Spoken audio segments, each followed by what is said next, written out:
Bonjour Florent Toniello. Bonjour Réa. Merci beaucoup d'avoir accepté cette interview. Aujourd'hui, le 20 juin 2024, nous sommes au marché de la poésie à côté du marché de Saint-Sulpice, 41e édition. Donc, est-ce que tu peux nous te présenter un petit peu?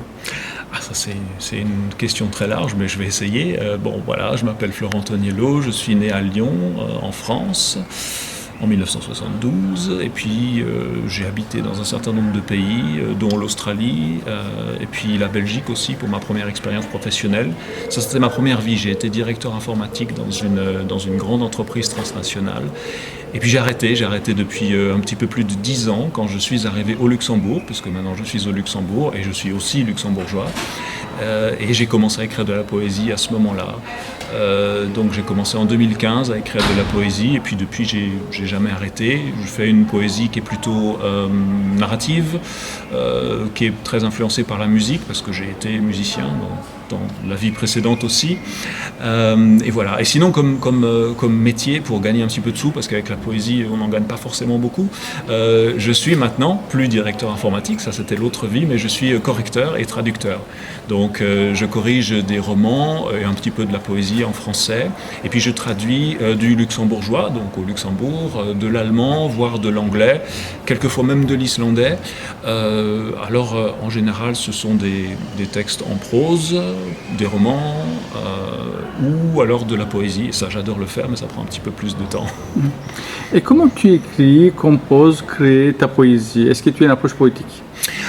Une approche poétique, pas forcément. Je me suis rendu compte, d'après le premier livre que j'ai écrit en 2015, qui s'appelle Flow, qu'en fait, c'est en me baladant que j'arrive à avoir des idées. Donc je vois des choses qui m'intéressent, je vois peut-être une image comme ça, et là-dessus viennent un petit peu des mots poétiques. Ça part vraiment de l'image, et à tel point d'ailleurs que maintenant, ce que je fais quand je suis dans un endroit pendant un certain temps, pendant 2 semaines ou 3 semaines, par exemple l'année dernière, en 2023, j'étais en Islande pendant 2 semaines à Reykjavik, parce que j'accompagnais mon épouse qui avait une mission là-bas, et moi je vivais donc à Reykjavik pendant 2 semaines, je me promenais dans les rues, je prenais des photos, et je faisais des petits poèmes sur ces photos. Et donc ça représente vraiment finalement l'instant poétique par excellence pour moi, une image qui se forme comme ça dans la rétine, quelque chose qu'on n'a peut-être pas forcément vu, et qui permet d'avoir un petit poème. Alors ça, je le fais maintenant, je mets ces petits poèmes avec des photos sur mon site. Évidemment, pour ceux qui sont dans des livres, j'arrive après et je retravaille et j'essaye de changer le rythme, de changer les mots et tout ça. Mais ça part vraiment tout le temps d'un petit instant poétique, de quelque chose qui a tapé dans l'œil. Quand tu as commencé à écrire? Moi je dirais c'est vraiment plutôt en 2012-2013 quand je suis arrivé au Luxembourg. Avant, j'avais pas vraiment le temps, j'étais directeur informatique, j'étais occupé. Mais ce qui est sûr, il y a des vélos qui passent, c'est super. Bonjour. Et alors, ce qui est sûr, c'est que dans ces expérimentations poétiques, c'est vraiment là où j'ai commencé à vraiment travailler la poésie. Évidemment, quand j'étais adolescent, j'ai écrit des chansons de hard rock. Alors, j'écrivais même la musique à l'époque. Il y avait une chanson qui s'appelait Love with Nax, donc l'amour avec une hache. C'était assez terrible, on chantait très très mal, on jouait très très mal, mais on avait un petit groupe de rock. Mais je compte pas ça comme de l'écriture. Vraiment, j'ai commencé quand j'ai arrêté en fait l'informatique, quand j'ai commencé à lire plus de poésie contemporaine vers 2012-2013 quand je suis arrivé au Luxembourg. Et pourquoi la poésie, mais pas musique? La musique parce que pour la musique il faut avoir une pratique constante et régulière, et je l'avais un petit peu abandonné cette pratique constante et régulière. Je suis flûtiste à bec, je suis oboïste, j'ai fait de la direction d'orchestre, de l'harmonie, du contrepoint, tout ce genre de choses-là. Mais j'avais arrêté cette pratique régulière quand j'ai travaillé dans l'informatique pour cette société multinationale. Et donc, j'avais perdu, et c'était beaucoup plus difficile de recommencer. J'ai jamais arrêté finalement la poésie ou la littérature parce que j'ai continué à lire pendant longtemps, et une chose que je n'ai pas mentionnée comme hobby, en fait, je corrigeais des e-books gratuits. Et en fait, ça m'a permis de continuer à avoir un regard littéraire, de continuer à avoir une sorte de pratique littéraire et de garder les mots dans ma tête plutôt que de garder les notes. C'est pour ça que quand je suis arrivé au Luxembourg, que je me suis établi comme correcteur, grâce justement à ce hobby de correction d'e-book gratuit, en fait, j'ai commencé à lire de la poésie contemporaine parce qu'on m'en a donné tout simplement à corriger. Linguistiquement, orthographiquement, et je me suis dit mais c'est très intéressant et je crois que je peux faire ça, je crois que ça m'intéresserait aussi de faire ça. Donc c'est pour ça que je suis arrivé à la poésie, parce que j'avais un petit peu abandonné la musique et que voilà, j'avais pas abandonné les mots. Et les auteurs, les poètes, les auteurs, les gens qui t'ont marqué, qui t'ont inspiré? Alors, je dois dire que quand j'ai commencé à écrire de la poésie, j'ai été beaucoup inspiré, je ne sais pas, mais en tout cas beaucoup motivé par Jean Portante, qui est un auteur luxembourgeois relativement connu, qui habite à Paris. Il est membre de l'Académie Mallarmé, par exemple, il a eu le prix Mallarmé. Et c'est de lui que j'ai commencé à lire des livres. Donc Jean, en fait, m'a beaucoup influencé dans l'écriture de la poésie, parce que c'est grâce à lui que je me suis dit, je peux aussi faire ça, je peux aussi écrire de la poésie contemporaine parce que c'est quelque chose qui me plaît, c'est quelque chose qui m'intéresse. Et puis ensuite après, je suis arrivé très rapidement en fait au marché de la poésie justement, et j'ai commencé à lire tous les gens qui sont là. Alors c'est difficile de les citer tous, mais je dirais il y a un certain nombre de personnes, de personnalités vivantes, plus que de grands auteurs que j'avais peut-être étudiés. Après, il y a un grand auteur que moi j'ai toujours adoré et que j'adore depuis le lycée et que ça n'a jamais cessé, c'est René Guicadou aussi. Les livres, donc les sonnets à Hélène, Hélène ou le règne végétal, c'est le nom du livre, c'est absolument magnifique, et ça, je crois que c'est toujours resté dans un coin de ma tête, et je me suis toujours dit, est-ce que j'arriverai à faire un jour quelque chose comme ça? Et premier poème, premier recueil publié, c'était quand? C'était en 2015, j'ai directement publié un recueil. Ce qui s'est passé, c'est que comme j'avais l'envie d'écrire de la poésie, j'ai commencé à écrire, j'ai fait des manuscrits, mais je connaissais pas trop comment ça fonctionnait avec les revues, les choses comme ça. Maintenant, je connais relativement bien, j'ai même un site qui publie de la poésie, mais à l'époque, je connaissais pas. Donc, j'ai écrit un recueil comme ça, et il se trouve qu'en 2015, c'était l'année pour le concours littéraire national luxembourgeois de la poésie. En fait, c'est un concours qui se passe toutes les années et qui a un genre différent, donc le roman, le récit de voyage, la nouvelle. En 2015, c'était la poésie. J'ai envoyé mon recueil et il a gagné. Et voilà, et c'est comme ça qu'il a été publié finalement. Et puis je me suis jamais arrêté depuis. Mais c'est juste cette chance-là qui m'a permis peut-être de pas perdre espoir, quoi. Et maintenant je l'ai toujours l'espoir. Qu'est-ce que tu penses de la poésie actuelle francophone? C'est vaste. Moi, j'aime beaucoup la poésie actuelle francophone.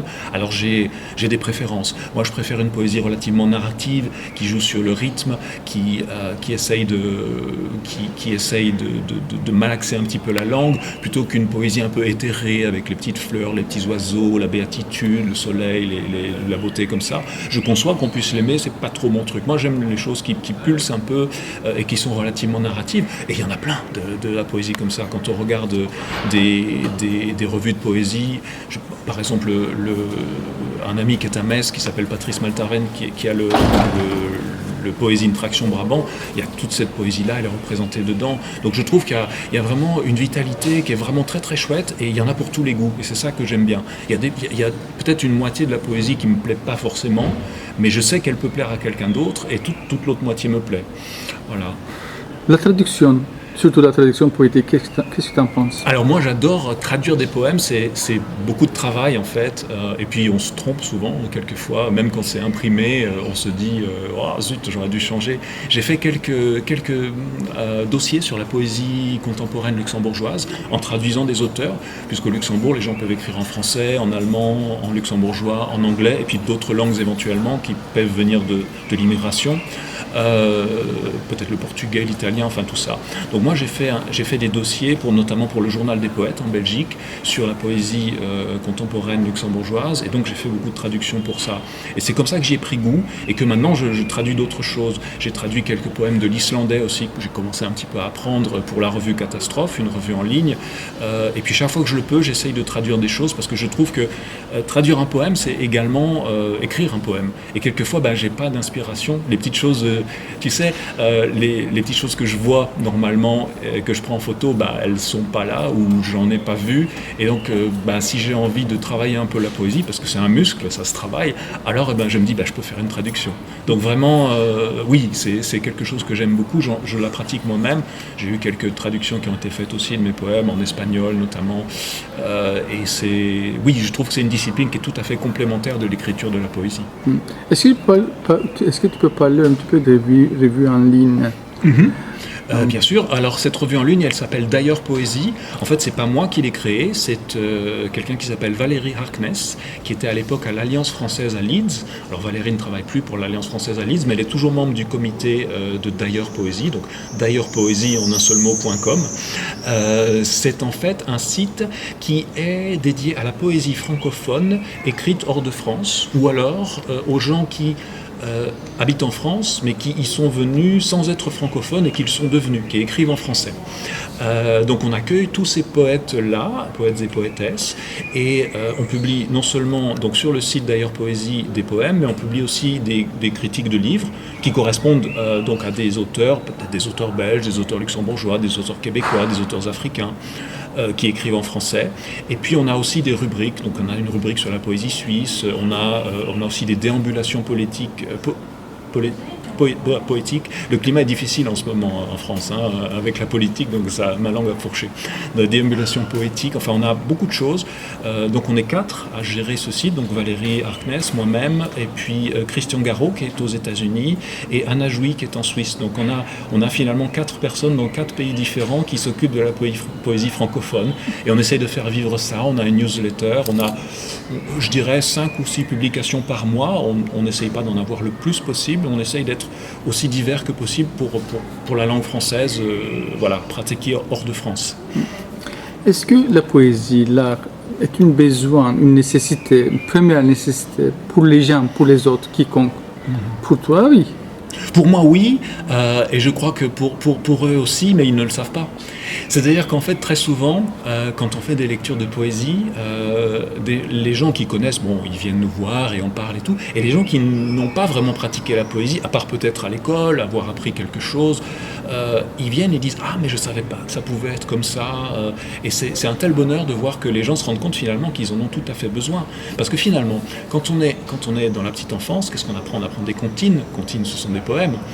On apprend aussi des petits beaux rimés, des choses comme ça, quand on est à l'école maternelle. Et donc, on a besoin de cette poésie. Et pour moi, je pense que ce besoin, il reste. Et peut-être qu'on l'enfouit, mais quand on revoit de la poésie contemporaine, on se reconnecte finalement à ce besoin qu'on avait en enfance de se rassurer, d'avoir des choses qui motivent le cerveau, qui soient amusantes, mais qui soient à la fois intéressantes et intelligentes. Donc oui, je pense que c'est vraiment un besoin, et je pense que les gens ne le savent pas. Donc mon boulot en tant que poète, et puis le tien aussi, je pense, d'ailleurs c'est ce qu'on fait, c'est de leur dire que oui, vous avez besoin de la poésie. Tu viens au Musée de la Poésie depuis, je crois, n'est-ce pas? Est-ce que tu peux me donner tes impressions? Alors, le marché de la poésie, c'est un truc qui est fantastique parce qu'en fait, on voit des gens en vrai que sinon on fréquente que sur les réseaux sociaux. Et donc, la poésie, elle se nourrit pas juste d'être dans sa bulle ou dans sa tour d'ivoire. Donc, c'est bien de voir des gens. Et en fait, c'est ce que le marché de la poésie permet d'obtenir pour nous. Alors, il y a des gens qui disent oui, ça permet de rencontrer des éditeurs. Bon, ça, je sais pas. En tout cas, pour moi, non, mais j'ai pas de problème de ce point de vue-là. Si, je rencontre des éditeurs qui sont des amis, mais qui m'ont pas forcément publié. Mais bon, voilà, on rencontre tout ce petit monde, cet écosystème de la poésie, parce que c'est vraiment un écosystème. Comme j'ai dit, il y a des choses très différentes qui se font. Et dans un écosystème, chaque maillon est important. Et donc, il faut bien un moment que tout cet écosystème, il arrive ensemble. Donc, c'est ça le marché de la poésie, c'est ça qui est super. Et c'est pour ça que je reviens finalement tous les ans, même si, il fait chaud, ou il pleut, ou il y a beaucoup de monde, ou là, en ce moment, il pleut pas, il fait pas trop chaud, il n'y a pas trop de monde, mais je sais pas si ça va durer. Mais c'est un petit peu ça, c'est quand même une sorte de foire annuelle. Alors, des gens se moquent, disent, oui, mais la poésie, c'est pas un marché, c'est pas... Moi, je vois ça au sens d'un marché de plein vent, qui serait sur une place et pas un supermarché. Donc oui, le marché, non, c'est la différence entre un marché avec des producteurs artisanaux et puis le supermarché Carrefour ou Cora ou Auchan juste à côté, quoi. Donc oui, c'est essentiel le marché de la poésie. Pour rien au monde, je n'y viendrai pas. Merci beaucoup, Florent. Je t'en prie. Alors, j'ai choisi de lire quelques extraits de mon dernier livre, c'est 2022, qui s'appelle « Vider vers la mer pleine ». En fait, il y a 3 parties. La première, c'est « Vider ». La deuxième, c'est « Vers la mer ». Et la troisième, « Pleine ». Et en fait, c'est l'histoire d'une femme qui... Et c'est pour ça qu'il y aura des choses qui seront dites au féminin. Mais je n'en dis pas plus et je vais lire un premier poème qui s'appelle « Le mal du siècle précédent ». Ne m'en voulez pas si je suis en retard. Je suis toujours en retard d'ailleurs. Pas d'une minute, pas de 3/4 d'heure, pas non plus d'un mois, d'une saison. Le thé a refroidi dans la théière, pourtant designed in England, qui retient la chaleur, qui réchauffe les mains serrées autour de sa rotondité maternelle. Ne m'en voulez pas si je suis en retard. Je sais, il n'y a rien à la télévision. Et puis, vous avez lu tous les livres. En tout cas ceux qui trônent sur les étagères de la bibliothèque bon marché qu'il faudra bientôt changer parce qu'il faut se poser, vivre comme tout un chacun, s'ancrer dans la réalité. Le siècle ne pardonne pas à l'attarder. Ne m'en voulez pas si je suis en retard. Vous avez attendu longtemps déjà, peut-être que tante Adèle est morte. Peut-être que la petite Camille est maintenant standardiste dans une société prometteuse. Qu'elle aura une promotion, c'est sûr, parce qu'elle en veut, elle, au moins. L'avenir appartient à ceux qui démarrent au point du jour.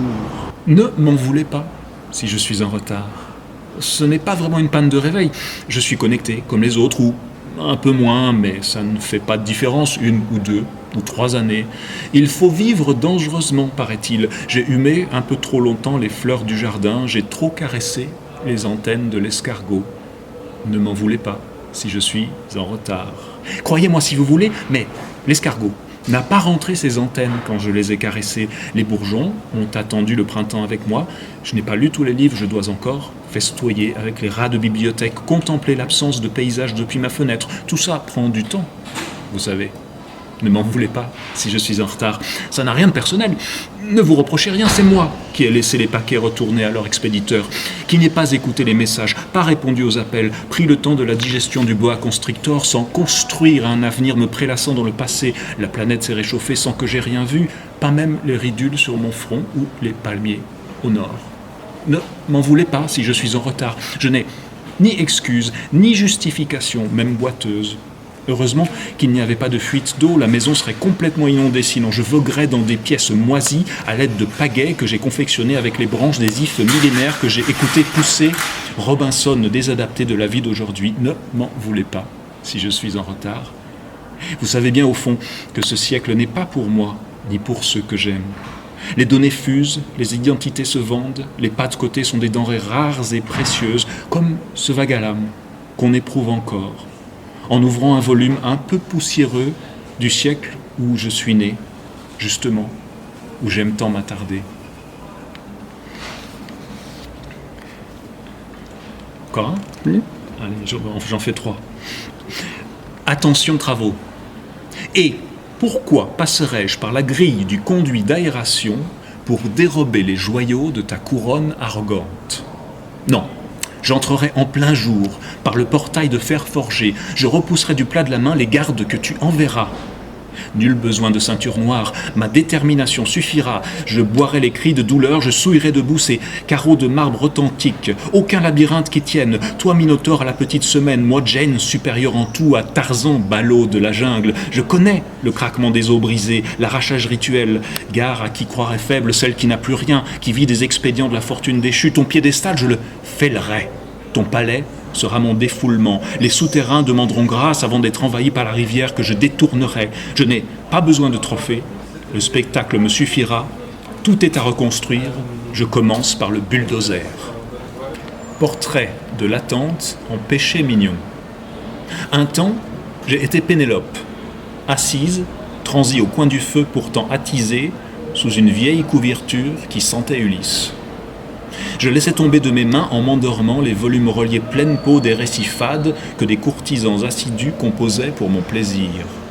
Mais de plaisir je n'avais que dans les heures qui s'écoulaient sans nouvelles de mon héros.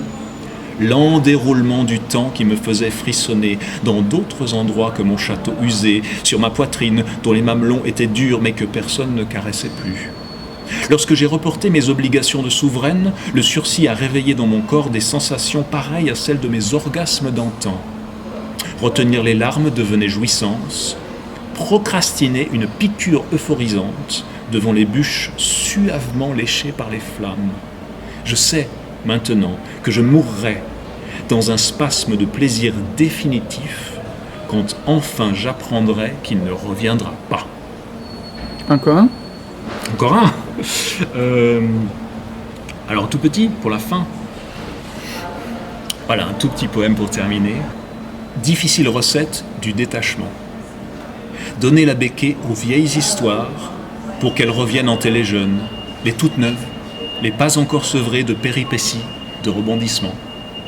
Assurer bon gré mal gré la croissance des incipits jusqu'aux mots fins qui les dégagent de toute obligation, de tout serment. Merci beaucoup. De rien, merci.